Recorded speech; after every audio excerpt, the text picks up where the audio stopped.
সাহারা রহস্যে ঘেরা এক ভয়ানক মরুভূমি।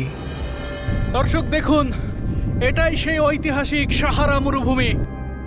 এটি এমন এক জায়গা যেখানে 70 ডিগ্রি পর্যন্ত তাপমাত্রা ওঠে।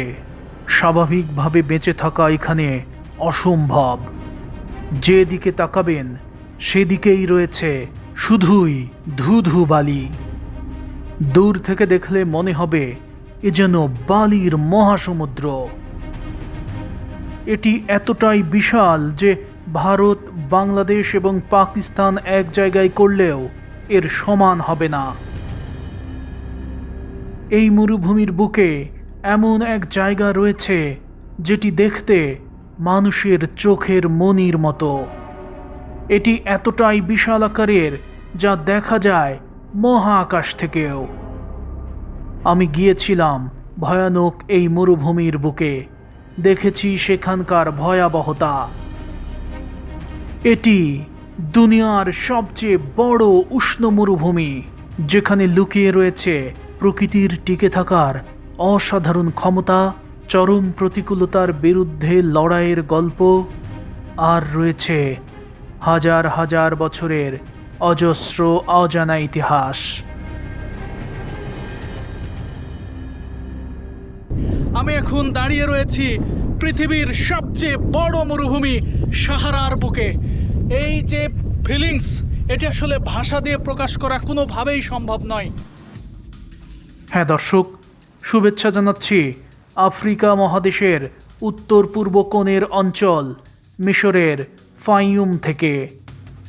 সাহারা মরুভূমির একটি বিরাট অংশ এই অঞ্চল থেকে একেবারে ভূমধ্য সাগর অবধি বিস্তৃত।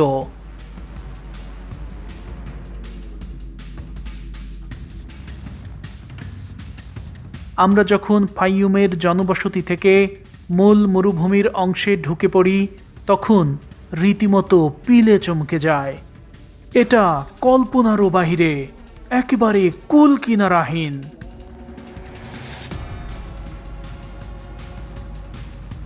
এটি এতটাই বিশাল আর ভয়ানক তাপপ্রবণ এলাকা যে এখানে কাউকে যদি রেখে আসা যায় তাহলে তার জীবনের আশা করাটা শুধুই বোকামি। মৃত্যুর সম্ভাবনা এখানে পদে পদে। সাহারা মরুভূমির এই অংশটি যখন আমরা অতিক্রম করছি তখন আমার কাছে মনে হচ্ছে যে আশেপাশে কোনো মানুষ, ঘরবাড়ি, গাড়ি ঘোড়া কিছুই দেখা যাচ্ছে না। মানুষ তো দূরের কথা, গাছপালার একটা গাছও দেখা যাচ্ছে না। এরকম একটা পরিবেশ এই জায়গায় তৈরি হয়েছে। মাঝে মাঝে এই যে সামনে এই জায়গায় এসে আমরা দেখতে পাচ্ছি কয়েকটা বাড়ি।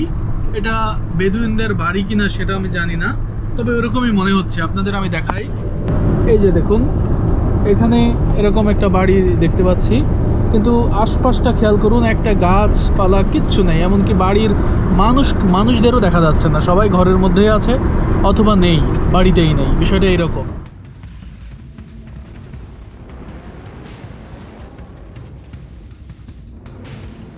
সাহারা মরুভূমির বুক চিরে আমরা এখন যে সড়ক ধরে যাচ্ছি এটা মিশরের পশ্চিম মরু অঞ্চল থেকে শুরু হয়ে চলে গেছে কায়রো পর্যন্ত। সড়কটি প্রায় 370 কিলোমিটার লম্বা।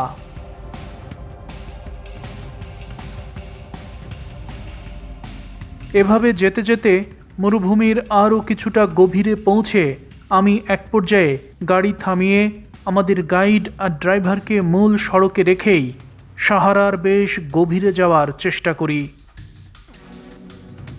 কিন্তু তীব্র রোদ আর ছায়াহীন এই জনশূন্য স্থানে বেশি দূর যাওয়া আমার পক্ষে কোনোভাবেই সম্ভব হয়নি।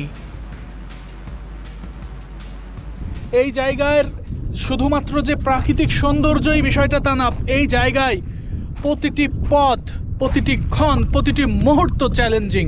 এখানে আমরা মস্ত বড় একটি ভুল করে ফেলেছি যে আমি নিজেও জানতাম না যে আমরা এরকম সাহারা মরুভূমির মূল অংশে আমরা চলে যাব।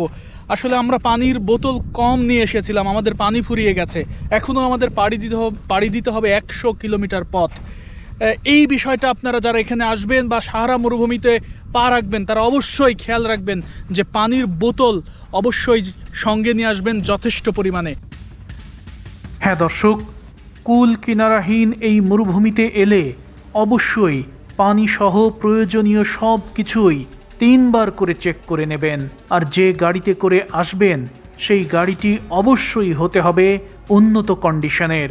তা না হলে এই রাস্তায় আপনার গাড়ি যদি কোনোভাবে একটু নষ্ট হয় তাহলে আপনার জীবন নিয়ে রীতিমতো টানাটানি শুরু হবে।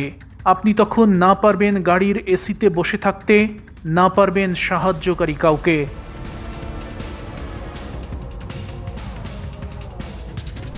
চারপাশটা যত দেখছি, যত দূর চোখ যাচ্ছে, একেবারে ধুধু, কিছুই দেখা যাচ্ছে না। বহুদূর পর্যন্ত চোখ যাচ্ছে, ওইদিকে একেবারে ধোঁয়ার মতো তৈরি হয়েছে। আসলে এগুলো ধোঁয়া নয়, ধুলা।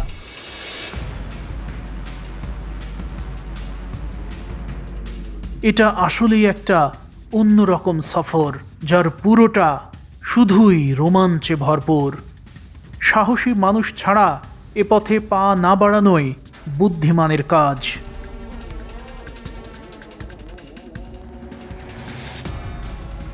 সাহারা, এটি এতই বিশাল আকারের মরুভূমি যেটি কিনা উত্তর আফ্রিকার প্রায় 9 মিলিয়ন বর্গ কিলোমিটার এলাকা জুড়ে বিস্তৃত।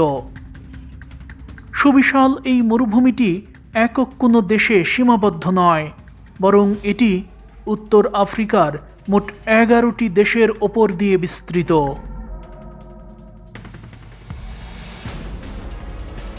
দুনিয়ার সবচেয়ে বড় এই মরুভূমিটি আটলান্টিক মহাসাগর থেকে শুরু হয়ে পশ্চিম Sahara, Morocco, Algeria, Tunisia, Libya, মিশর, সুদান, চাদ, নাইজার এবং মালি হয়ে মৌরিতানিয়া পর্যন্ত বিস্তৃত। আর তার এই দানবীয় আকারের কারণেই ফ্রান্সিস কেপেল সহ পৃথিবী বিখ্যাত মরুভূমি অভিযাত্রীরা একে কেবল বালির সমুদ্রই বলেননি, বলেছেন এ এক দানব যার সমস্ত বুক ঢাকা বালি আর শক্ত নুড়ি পাথরে।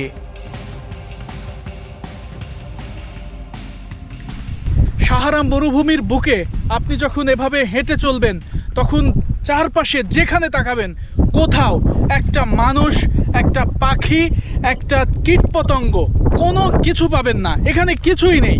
এখানে কোনো পাখি বাঁচতে পারে না, এখানে কোনো মানুষ বাঁচতে পারে না।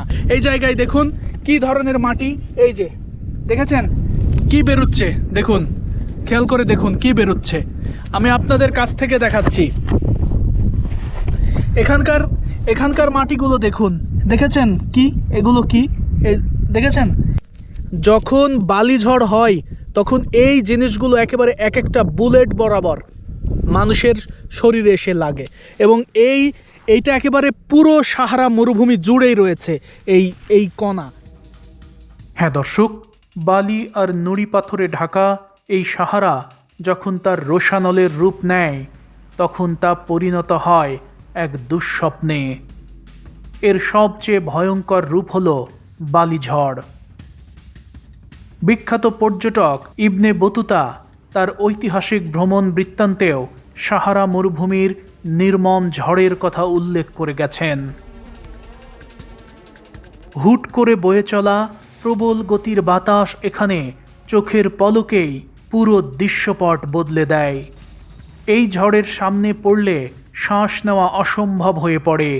আর তীব্র ঝড়ের সাথে যখন এই নুড়ি পাথরগুলো আপনার শরীরে তীরের মতো একটার পর একটা আঘাত হানা শুরু করবে তখন কি ভয়ানক পরিস্থিতি সৃষ্টি হতে পারে তা আন্দাজ করলেই গা শিউরে ওঠে। ঝিনুক মনে করেছিলাম, কিন্তু আসলে ঝিনুক না, পাথরের মতো শক্ত, এগুলো ভাঙা যাচ্ছে না। খেয়াল করুন, এগুলো কিন্তু কোনোভাবেই ভাঙা যাচ্ছে না, কোনোভাবেই ভাঙা যাচ্ছে না। এই যে একটুখানি খুব চেষ্টা করার পর হলো, কিন্তু আসলে আলটিমেটলি কোনোভাবেই ভাঙা যাচ্ছে না। দেখেছেন পয়সার মতো বাঁচছে।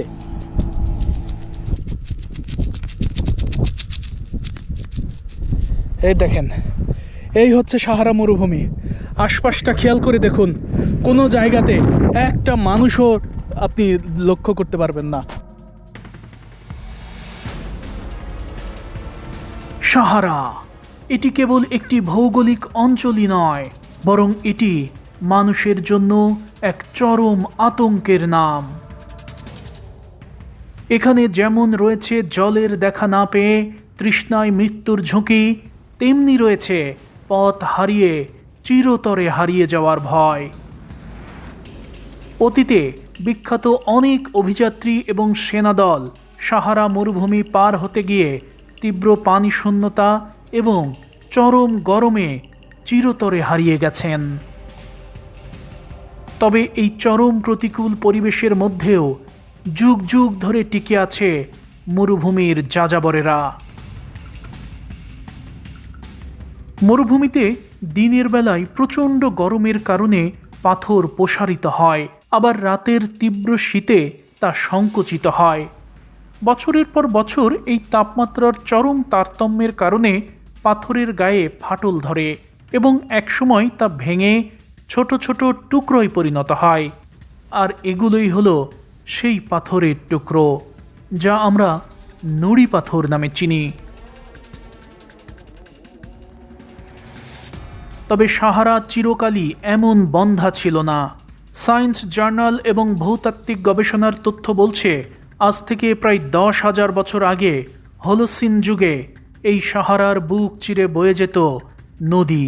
এখানে ছিল বিশাল সব হ্রদ আর সবুজ সাভানা। তখন এখানে হাতি, জিরাফ, জলহস্তী এবং বড় বড় গবাদি পশুও ঘুরে বেড়াতো। এর আগের একটি ভিডিওতে হজরত ইউসুফ আলাইসাল্লামের যে রাজপ্রাসাদ দেখিয়েছিলাম, যেখানকার সিংহাসনে বসে তিনি মিশর পরিচালনা করেছেন, নবী ইউসুফের সেই রাজপ্রাসাদটিও আজকের এই সাহারা মরুভূমির মধ্যেই পড়ে গেছে। কিন্তু বিজ্ঞানের গবেষণা আর বাস্তবিক চিত্র দেখে এখন সহজেই ধারণা করা যায় যে ইউসুফ আলাইসাল্লামের সেই রাজপ্রাসাদ ওই সময় কোনোভাবেই মরুভূমির একেবারে ভিতরে ছিল না, বরং তা ছিল লোকালয়ে সবুজের মাঝেই। এমনকি পিরামিড সহ এখানকার প্রাচীন বিভিন্ন স্থাপনার গায়ে থাকা চিত্রগুলো দেখলেও সহজেই ধারণা করা যায় যে এটা কোনোভাবেই আগে থেকেই মরুভূমি ছিল না, বরং এটি ছিল সবুজ এক প্রান্তর। তবে ধীরে ধীরে জলবায়ু পরিবর্তনের ফলে এই অঞ্চলে ব্যাপকভাবে বৃষ্টি কমে যায়, যার ফলে হাজার হাজার বছরের ব্যবধানে আফ্রিকার সেই সবুজ সাভানা আজ পরিণত হয়েছে ভয়ানক এই রেগিস্তানে। তবে এরপরও এখানকার এই চরম নির্মম পরিবেশের মাঝেও মহান আল্লাহ তাআলার কুদরত দেখতে পাবেন আপনি। প্রকৃতির এই নির্মম তাণ্ডবের মধ্যেও উটের মতো মরুভূমির প্রাণীরা তাদের নাক এবং চোখ বন্ধ করে ঝড়ের বিপরীতে দাঁড়িয়ে এই তাণ্ডব থেকে বেঁচে থাকে। সাহারার প্রধান বাহন হলো এই দ্রেমেদারি উট, যাদের কুঁজে পানি নয়, জমা থাকে চর্বি, ফলে খাবার ছাড়াও এদের দেহে দীর্ঘ সময় শক্তি থাকে। এখানে দিনের বেলা 70 ডিগ্রি পর্যন্ত তাপমাত্রা ওঠে। তবে এরপরও ভয়ানক এই পরিবেশেও আল্লাহ তাআলা ছোট টিকটিকি, পেঁচা আর গোবরে পোকার মতো ক্ষুদ্র প্রাণীদের বেঁচে থাকার ক্ষমতা দিয়েছেন। কিছু সাপও রয়েছে এখানে। তীব্র গরমে এসব প্রাণী দিনের বেলা বালির নিচে লুকিয়ে থাকে আর বের হয় রাতে। শুধু তাই নয়, মাথার ওপরে যখন দাবানলের মতো সূর্যের তাপ, পানি শুকিয়ে যাওয়া যেখানে স্বাভাবিক ব্যাপার, সেখানে আল্লাহ তাআলা সৃষ্টি করেছেন হ্রদ। একটি দুটি নয়, মিশরের এই হ্রদটি ছাড়াও মিশর এবং সুদানের মধ্য দিয়ে বয়ে গেছে লেক নাসের। এছাড়াও লেক চাঁদ এবং ইউনিয়াঙ্গা কিংবা তিউনেশিয়ার শর্ট এল জেরিদের মতো হ্রদ আজও সাহারা মরুভূমির বুকে পানি সহ টিকে রয়েছে। তবে রহস্যে ঘেরা এই মরুভূমির সবচেয়ে বড় বৈজ্ঞানিক বিস্ময় হল মৌরিতানিয়ার রিসাত স্ট্রাকচার, যা সাহারার চোখ নামে পরিচিত।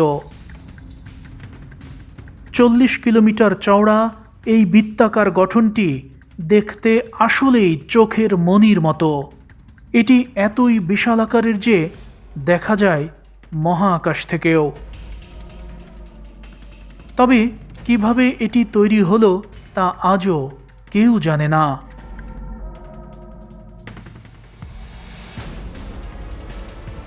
এছাড়াও এই সাহারার বুকে নানা জায়গায় ছড়িয়ে ছিটিয়ে থাকতে দেখবেন প্রাচীন হারিয়ে যাওয়া সভ্যতার শেষ চিহ্ন আর জীবাশ্ম। তবে বাহ্যিক দৃষ্টিতে সাহারাকে নির্মম মনে হলেও বিজ্ঞানীদের মতে এটি পৃথিবীর জলবায়ু এবং বাস্তুতন্ত্রের জন্য অত্যন্ত উপকারী। কেননা সাহারা মরুভূমির উর্বর ধূলিকণা বাতাসে উড়ে আটলান্টিক মহাসাগর পার হয়ে দক্ষিণ আমেরিকার আমাজন রেইন ফরেস্টে গিয়ে পৌঁছায়। অর্থাৎ এই ধূলিকণায় থাকা ফসফরাস এবং খনিজ উপাদান আমাজন বনের গাছপালাকে টিকিয়ে রাখতে সাহায্য করছে। এখানে বৃষ্টি হওয়া অত্যন্ত বিরল ঘটনা। বছরের পর বছর এখানে এক ফোঁটা বৃষ্টিও হয় না, কিন্তু যখনই কদাচিৎ প্রবল ঝড় বৃষ্টি নামে তখনই এর বিভিন্ন জায়গায় হাজারো বুনো গাছ আর ফুল জন্মাতে দেখা যায়। সাহারা মরুভূমির সবচেয়ে বড় প্যারাডক্স হলো এর আবহাওয়া। দিনের বেলা যেখানে বালু কড়া রোদে পুড়ে ছাই হয়ে যায়, সূর্য ডুবতেই সেই একই বালু দ্রুত তাপ ছেড়ে দিয়ে হাড় কাঁপানো ঠান্ডায় রূপ নেয়। কিন্তু রাতের এই চরম ঠান্ডার পুরস্কার হলো মাথার ওপর এক বিশাল তারার মেলা। কোনো কৃত্রিম আলো না থাকায় সাহারার রাতের আকাশ যেন পরিণত হয় তারার চাদরে ঢাকা এক রহস্যময় মহাবিশ্বে। প্রতিকূলতা আর সৌন্দর্যের এই অদ্ভুত মিশ্রণই সাহারা মরুভূমিকে পৃথিবীর বুকে এক অনন্য এবং চিরকালের বিস্ময় ভুবনে পরিণত করেছে।